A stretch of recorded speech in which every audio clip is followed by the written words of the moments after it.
kamustahin natin ang iba't ibang experience o ano na nga po ba ang update matapos nga ang pre-selling ng Metrobank credit card kapartner ng SB19 sa darating nilang concert. Isa nga pong post mula sa 18, aniya, hirap kalaban ng 18, puksaan kung puksaan ang lala. Pero mas malala daw ang international na nag-crash down ang site.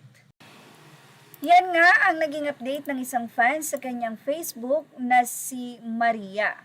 Sa comment section, say ng mga fans, akala ko magkakapatid tayo dito. Mahal natin ang isa't isa.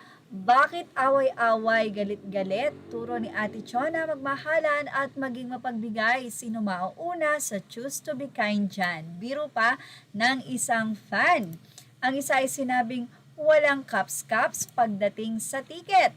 At ang iba ay sinabing mas mabilis na experience ko to kesa nung pagtatag. Nakasecure na siya. Sana all daw. Ang isa naman ay sinabing nung naka-open na not available na daw. Hahaha sa club, diba? Last year, minutes lang sold out yung 3 packages nila ngayon kahit 60 tao. Walang-wala pala yan sa O18. Simot, hahaha. Kaya po dun sa mga nakasecure, syempre, sila po ay medyo kampante na. Pero narito po ang ilan sa mga katanungan after ng pre-selling ng Metrobank, paano na nga ba sila mag-a-avail ng ticket? So, ito po ang naging concern question ni Aloven Cyril Medina Legaspi. Aniya, ano-ano po ang mga mode of payments na pwede sa Live Nation pre-sale? So, sinagot ito ni Christopher Silva. Aniya, eto nga yung Metrobank pre-sale, obviously Metrobank credit and debit card lang, Mastercard lang. Tomorrow and sa February 28, all modes of payment na available pwede na. All credit cards, whatever bank and whether Visa or Mastercard, GCash, Maya, ShopeePay. Ang isa naman fan, nakasecure na ng ticket nakapagbayad na pero tila wala pang nag-a-appear. Kaya naman, suggestion ng kanya mga kapwa 18, you can also check your email inbox.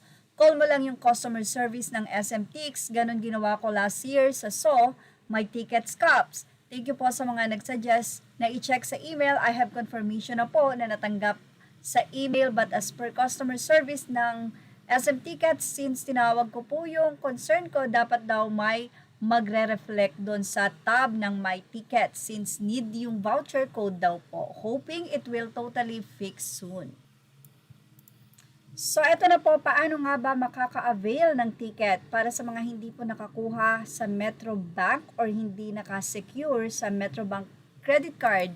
Ito po ang buong detalye ng SB19 wakas at simula the Trilogy Concert Finale, SMDC Festival Grounds, 4/18/2026 ticketing guidelines.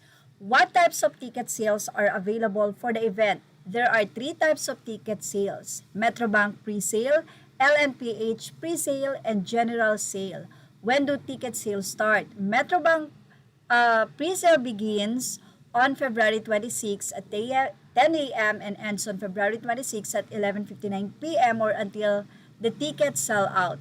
LNPH pre-sale begin on February 27 at 10 a.m. and ends on February 27 at 11:59 p.m. General sale begins on February 28 at 12 p.m.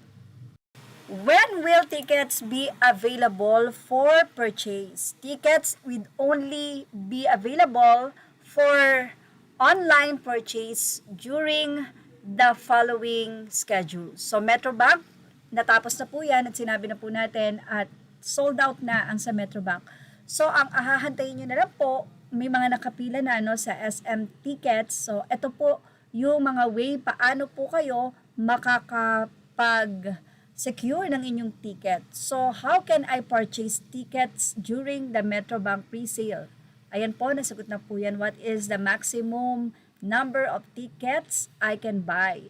Each customer is allowed to purchase a maximum of 10 tickets per transaction. So, kung gusto nyong ilibre ang inyong mga family, pwedeng-pwede po hanggang 10. What payment methods are accepted? So, debit, credit card, Visa, Master, American Express, etc. Digital, wallet. Ayan po yung mga way. GCash, pwede po yan pangbayad. So, how much are the tickets? SVIP seated 12,800 plus ticketing charges. VIP seated 10,300 plus ticketing charges. Gold standing 6,250 plus ticketing charges. Silver standing 3,000 plus ticketing charges. Bronze standing 1,500 plus ticketing charges. I think meron pong charge nga yan dahil sa Metrobank nakita naman po natin yung price. So, when will ticket be available for purchase? Tickets will only be available for online purchase during the following schedule. So, ayan po. Nasabi na po natin yan kanina. So, how can I purchase tickets during the Metrobank pre-sale? Ayan, tapos na rin po iyan. So, para po mas malaki, ito po yung mode of payment para po sa mga caps na magtatanong dyan. At yan ang ating Showbiz Snap update. Kung may mga katanungan, comment lang po sa ating comment section. Images or all credit to the rightful owners. Please like, share, and subscribe. Thank you for watching.